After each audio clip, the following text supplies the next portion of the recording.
When he returned, he spoke highly of her to Ezedike. There is one young woman, he said. She is beautiful, hardworking, respectful, and from a good family. Ezedike nodded thoughtfully. I would like to meet her. The meeting was arranged.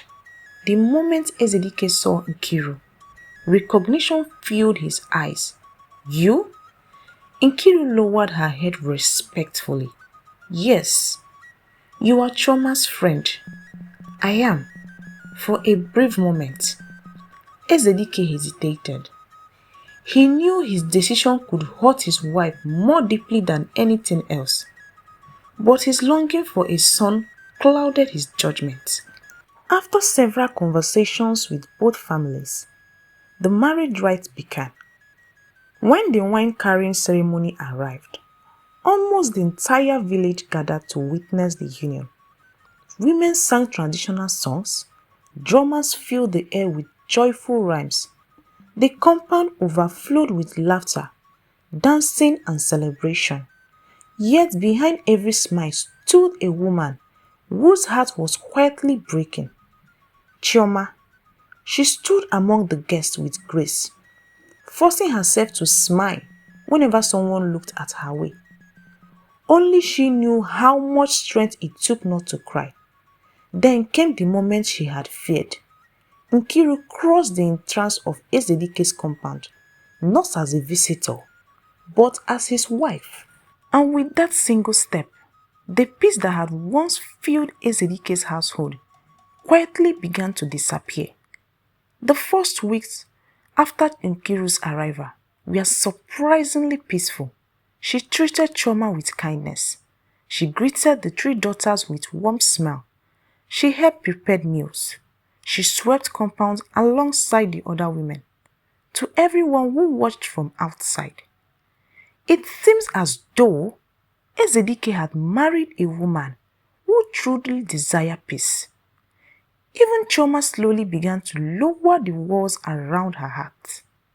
Perhaps, she thought, life would not be as difficult as she had feared. Perhaps they could truly live together as one family. But beneath Nkiru's gentle smile lay a heart filled with ambition. She had not entered Ezedike's house to become an ordinary wife. She had come to become the only wife that truly mattered. Every day she watched Ezedike carefully. She noticed how deeply he still respected Chioma. Before leaving for his farm each morning, he always spoke to Chioma first.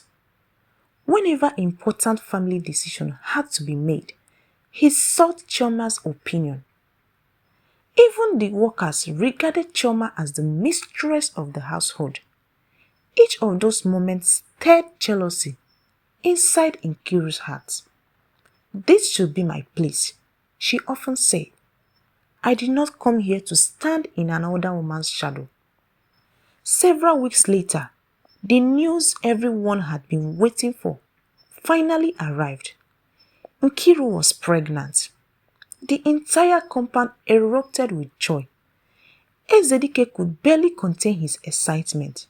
For the first time in many years, hope burning bright inside his heart. He believed the ancestor had finally answered his prayer. He showered Nkiru with gifts, beautiful wrappers, coral beads, livestock. Even more servants were assigned to attend to her every need. Chioma congratulated her sincerely. She prayed for a safe delivery, and she had no bitterness in her heart. She only wished for peace within the family. But Nkiru saw even Chioma's kindness as a trait. She convinced herself that Chioma was pretending, and from that day forward, the seed of hatred quietly began to grow. The day Nkiru went into labor, excitement swept through Ezedike's compound. Experienced village midwives hurried into her hut, while family members and workers waited anxiously outside. Ezedike paced from one end of the courtyard to the other. His heart pounded with hope. After several long hours, the cry of a newborn baby finally echoed through the compound. Moments later, one of the elderly midwives stepped outside with a broad smile. "Congratulations," she announced. "It is a boy." For a brief moment, Ezedike stood frozen. Then tears of joy filled his heart. At last, the son he had prayed for had arrived. The child was named Chibuzo. The entire village celebrated with him. Goats were slaughtered, palm wine flowed freely. Music filled the air for days. Visitors came from neighboring villages to congratulate Ezedike, whose family had finally have a male heir. Ezedike could hardly hide his happiness. He carried Chibuzo everywhere. He introduced him proudly as the future head of his household. He dreamed of the day the young boy would inherit his vast farmlands and continue the family's name. Chioma smiled and accepted the child with kindness. She cared for Chibuzo as though he were her own son. Her daughters Nenye, Somto and Oluchi also loved him deeply. To them he was simply a little brother. But Nkiru's heart slowly began to change.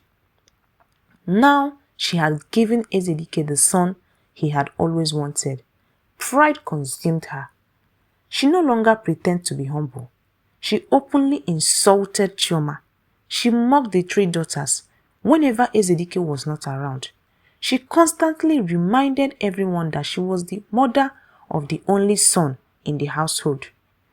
Again and again, she urged Ezedike to send Chioma and daughters away. "They have no future here," she would say. Everything belonged to Chibuzo. But each time Ezedike refused.